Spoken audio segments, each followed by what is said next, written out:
তো hello dear aspirants, welcome to Successbaaz academy. Successbaaz একাডেমিতে তোমাদের আরো একবার স্বাগত জানাই। তো যেমনটা তোমরা সবাই জানো যে ডাব্লিউবি কনস্টেবলের এক্সামের যে ইন্টারভিউ, যে চূড়ান্ত পর্যায়ের পরীক্ষা, সেটা কিন্তু অলরেডি কন্টিনিউ হচ্ছে। এবং সব থেকে বড় বিষয় যেটা, অলরেডি 3 দিনের ইন্টারভিউ হয়ে গেছে এবং আমাদেরও প্রচুর ক্যান্ডিডেট ইন্টারভিউ দিয়েছে। এবং সব থেকে বড় বিষয়, তারা যে সমস্ত ফিডব্যাক গুলো দিচ্ছে সেই অনুযায়ী কিন্তু আমরাও তোমাদেরকে সেই ফিডব্যাক গুলো সাপ্লাই করার চেষ্টা করেছি। তো অলরেডি এই প্রসিডিওরটা রানিং হয়ে গেছে। এবার আপকামিং যে প্রসিডিওর, সেটা হচ্ছে আর কিছু আমাদের হাতে নেই, সেটা হচ্ছে একদম রেজাল্ট। তো তোমাদের মনে অনেকেই প্রশ্ন রয়েছে যে ইন্টারভিউতে আমরা কতটা মার্কস যদি আমরা নিয়ে আসতে পারি তাহলে আমরা মোটামুটি সেফ জোনে থাকবো। এই চিন্তা ভাবনাটা তোমাদের সবার মধ্যে এখন রয়েছে এবং সবাই তোমরা এটা নিয়েই চিন্তা ভাবনা করছো যে কত মার্কস পেলে আমি মোটামুটি সেফ জোনে থাকবো, আমি মোটামুটি আমার ফাইনাল লিস্টে আমার নামটা আসতে চলেছে। তো এই বিষয়ে আজকে আমরা চর্চা করব। ধৈর্য ধরে পুরো ভিডিওটা দেখবে এবং একদমই স্কিপ করবে না। সব থেকে বড় বিষয় হচ্ছে ভিডিওটিতে একটি লাইক করে অবশ্যই সকলকে শেয়ার করবে এবং চ্যানেল নতুন হলে অবশ্যই চ্যানেলটিকে সাবস্ক্রাইব করে নেবে। তো চলো শুরু করা যাক। দেখো, যেমনটা আমরা জানি যে UR, SC, ST, OBC, OBC B, EWS, এই কটা ক্যাটাগরিতে আমাদের পুরো রিক্রুটমেন্টটা ভাগ হয়ে চলেছে। এবং সব থেকে বড় বিষয় হচ্ছে প্রত্যেকটা ক্যাটাগরি অনুযায়ী কিন্তু কাট অফ আমাদের ভ্যারি করে, এটা কিন্তু সবাই জানো। তো সেই অনুযায়ী দাঁড়িয়ে আমি চেষ্টা করব যে প্রত্যেকটা ক্যাটাগরি অনুযায়ী কার কতটা মার্কস পেলে মোটামুটি একটা সেফ জোনে থাকা যেতে পারে বলে আমার মনে হচ্ছে, সেটা আমি তোমাদেরকে বলছি। তোমরা তোমাদের মতো করে এই জিনিসটাকে অ্যানালাইসিস করতে পারো, তোমরা তোমাদের মতো করে এই জিনিসটাকে নিতে পারো, এতে কোনো অসুবিধা নেই। অবশ্যই তোমরা কমেন্ট বক্সে তোমাদের নিজস্ব মতামত কিন্তু জানাবে। তো দেখো, ইউআর যারা আছো তাদের ক্ষেত্রে আমি বলবো, ইউআর মোটামুটি মেল যারা আছো তারা ধরে নাও 12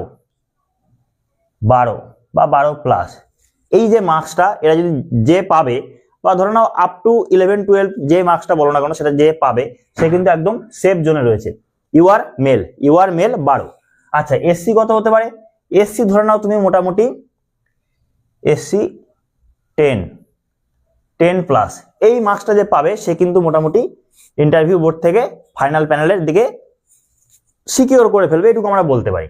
আচ্ছা, এসটি ক্যান্ডিডেট যারা আছো, এসসি ক্যান্ডিডেট মেল যারা আছো, তারা মোটামুটি 8 ধরে চলো, এই মার্কসটা যদি পেতে পারো তাহলে ধরে নাও তোমরা কিন্তু একদম সেফ জোনে চলে যেতে পারবে। ঠিক আছে, আমি বলছি কিন্তু সেফ জোনে যাওয়ার কথা। হ্যাঁ, এটা কিন্তু একেবারে তোমার কাটঅফের সঙ্গে সম্পূর্ণ মিলে যাবে এমন নয়, আমি তোমাদের একটা রাফ আইডিয়া দেওয়ার চেষ্টা করছি। এবার ওবিসি এ, ওবিসি বি, এখন সমস্যা হয়ে গেছে ওবিসি এ, ওবিসি বি অনেক ক্ষেত্রে দেখেছি আমরা জেনারেলের কাছাকাছিই যায়। তো এখানে কিন্তু তোমাদের আমি সাজেস্ট করব, যারা এই ক্যাটাগরির মধ্যে পড়ছো তারা বোথ কিন্তু মোটামুটি 10+, ধরে নাও এই নাম্বারটা আর একটু বাড়িয়ে নিতে পারলেও কিন্তু ভালো হয়। এটা যদি মোটামুটি তুমি 11 থেকে 12 এর মধ্যে আসতে পারো তাহলে কিন্তু তুমি খুবই একদম সেফ জোন, একবার যাকে বলে তুমি নাম আসতে চলে তোমার লিস্টে, এটা কিন্তু তুমি থাকতে পারবে। আর ইডব্লিউএস মোটামুটি ধরে চলো যা তোমাদের কাট অফ গেছে সেই অনুযায়ী আমি এখানেও 8 রাখছি, তবে এটা মোটামুটি তুমি ধরে নাও 6 থেকে 8 এর মধ্যে পেলে তোমার কিন্তু ডাক আসতে পারে, অবশ্যই তোমার ডাক আসতে পারে। এবার এই 8+ কেন রাখলাম, দেখো একটা বিষয় হচ্ছে এটা ইডব্লিউএস ক্যাটাগরিটা কি, ইডব্লিউএস ক্যাটাগরি এই যে ইউআর ক্যাটাগরিটি কিন্তু লোক ইডব্লিউএস। তো এরা ইডব্লিউএস সার্টিফিকেটটা পেয়েছে এরা কিছুদিন আগে, কিন্তু এরা তো পড়াশোনা করেছে,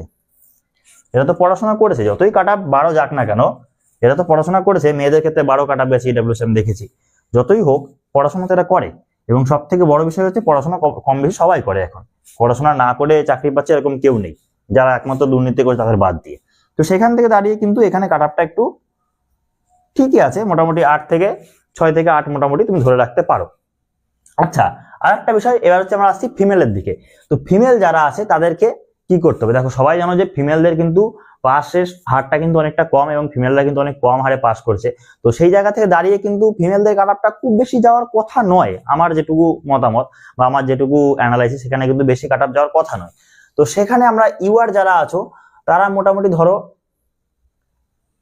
10+ যদি পেয়ে যাও তুমি কিন্তু একদম সেফ জোনে আছো। ইউআর মেয়েরা কিন্তু 10+ একদম সেফ জোনে আছো বাবু। এসসি যারা আছো ফিমেলদের মধ্যে, তো তাদের আমি বলবো মোটামুটি ধরে নাও তুমি 7+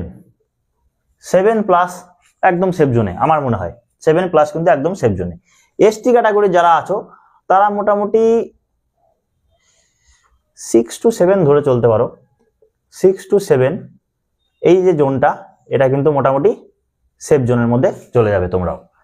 ওবিসি এ ওবিসি বি, এখানেও আমি দুটোকে একসঙ্গে করব, এরাও মোটামুটি ধরে নাও 8 to 10 এর মধ্যে যারা থাকবে তারা কিন্তু সবাই সেফ জোনের দিকে চলে যাবে। আচ্ছা, ইডাব্লিউএস যারা আছো, ইডাব্লিউএস এর এখানে কিন্তু খুব একটা বেশি ভ্যারি করবে না, কারণ এমনি অলরেডি কাট অফ কম গেছে এবং মেয়েদের পাশে আরো খুবই কম, হয়তো যা ভ্যাকেন্সি তার থেকে 500 জন মতো এক্সট্রা ডাকা হয়েছে। তো সেখানে দাঁড়িয়ে তুমি এখানেও ওই 6 ধরে রাখো, ঠিক আছে, এরকম ধরে রাখো, এরকম মার্কস পেলে কিন্তু তুমি ইন্টারভিউয়ে ফাইনাল প্যানেলে নাম আসতে চলেছে। এবার হ্যাঁ, এখানে যে জিনিসটা ভ্যারি করবে সেই বিষয়টা হচ্ছে তোমার কতটা মার্কস রয়েছে, ঠিক আছে। তো সেই জায়গা থেকে দাঁড়িয়ে ইডাব্লিউএস টা 6টা রাখতে গিয়ে আমি যে জিনিসটা ভাবলাম সেটা হচ্ছে এটা 6 + 8 করো, সরি 6 থেকে 8, একটু মিস্টেক হলো, 6 থেকে 8, 6 থেকে 8 এই যে রেঞ্জটা, এই রেঞ্জটা কিন্তু মোটামুটি সেফ জোন থাকবে বলে আমার মনে হয়।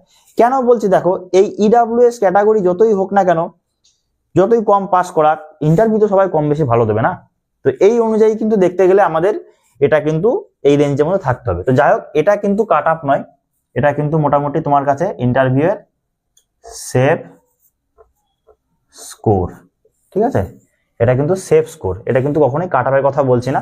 কাট আপের ভিডিও আমি নিয়ে আসবো অ্যানালাইসিস করে। তো আপাতত তো 3 দিনের ইন্টারভিউ হলো, দেখি ইন্টারভিউ কোথায় কেমন হচ্ছে, তো সেই অনুযায়ী করে কিন্তু আমি তোমাদের কাছে কাট আপের ভিডিও নিয়ে আসবো।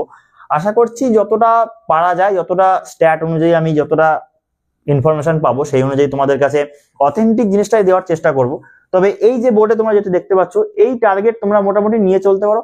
এবার অবশ্যই হ্যাঁ, তার মানে কি আমি 8 পাওয়ার মানে 8ই পাবো আর 12 কি পাবো না? কখনোই না ভাই, এইটা ফালতু কথা, এটা ফালতু চিন্তা ভাবনা। একটা আমি তোমাদের একটা রাফ অ্যান্ড টাফ আইডিয়া দেওয়ার চেষ্টা করলাম আজকে, রাফ অ্যান্ড টাফ একটা আইডিয়া দেওয়ার চেষ্টা করতে পারলাম যে কাট আপ কোন দিকে যেতে পারে বা তোমার ফাইনালে সেফ স্কোর কতটা থাকলে তুমি এখান থেকে বেরিয়ে যেতে পারবে। তো সেই জায়গাটা তোমাদের বোঝানোর চেষ্টা করলাম। এটা কখনোই কাট আপের দিকে বা একদম জেনুইন এই নাম্বারটাই পেতে হবে, এর কম পেলে বা বেশি পেলে হবে না, এমনটা বিষয় নয়। কারণ প্রত্যেকের নাম্বার এখানে ভ্যারি করবে, প্রত্যেকের নাম্বার এখানে ভ্যারি করবে, যে রিটেনে তারা কত পেয়েছো না পেয়েছো সেই জায়গাটা ভ্যারি করবে। তো তবুও একটা আইডিয়া তোমাদের দেওয়ার চেষ্টা করলাম। আশা করি তোমরা ভিডিওটি খুবই মনোযোগ সহকারে দেখলে এবং আমার অ্যানালাইসিসের সঙ্গে তোমার অ্যানালাইসিসের কি মতামত সেটা আমাকে অবশ্যই শেয়ার করবে কমেন্ট বক্সে। এবং সব থেকে বড় বিষয় হচ্ছে যে আমরা সাকসেস বাস চ্যানেলে প্রত্যেকটা টিচার, প্রত্যেকটা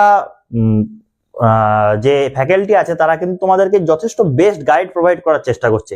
এবং সব থেকে বড় বিষয়, আমরা ম্যাথের, জিআই এর, ইংলিশের প্রত্যেকটা সাবজেক্ট কিন্তু ক্লাস তোমাদের প্রোভাইড করার চেষ্টা করছি। তো অবশ্যই চ্যানেলটিকে সাবস্ক্রাইব করো, অবশ্যই চ্যানেলটিকে সাবস্ক্রাইব করে বেল আইকন বাজিয়ে রাখো এবং সব থেকে বড় বিষয় সকলকে শেয়ার করে, যাতে এই ভিডিওগুলো সকলের মাঝখানে পৌঁছে যায়। এত অথেন্টিক কন্টেন্ট আমরা দেওয়ার তোমাদেরকে চেষ্টা করব, যেটা হয়তো এই ওয়েস্ট বেঙ্গলের বুকে অন্য কেউ তোমাদের দিতে পারবে না। আমি এটুকু বলতে পারি, তার কারণ হচ্ছে আমরা সেই জায়গাটা থেকে উঠে আসতে চাইছি যে তোমাদেরকে এত ভালো কন্টেন্ট দেওয়া হোক এবং এক্সাম ওরিয়েন্টেড। এক গাদা কন্টেন্ট দিয়ে দিলাম, সেগুলো পড়ে লাভ নেই না ভাই। তোমার এক্সাম ওরিয়েন্টেড যে কন্টেন্ট সেটা আমরা দেওয়ার অবশ্যই চেষ্টা করব। তো সেই অনুযায়ী কিন্তু আমাদের ক্লাসগুলো আপকামিং আসছে। তো অবশ্যই কিন্তু তোমরা চ্যানেলটিকে সাবস্ক্রাইব করে নেবে এবং সব থেকে বড় বিষয় হচ্ছে আমাদের সঙ্গে জুড়ে থাকো, এরকম আরো ভিডিও আসতে চলেছে। ততক্ষণ জয় হিন্দ, আর খুব জমি প্রিপারেশন করো, এটুকুই বলবো। চলো।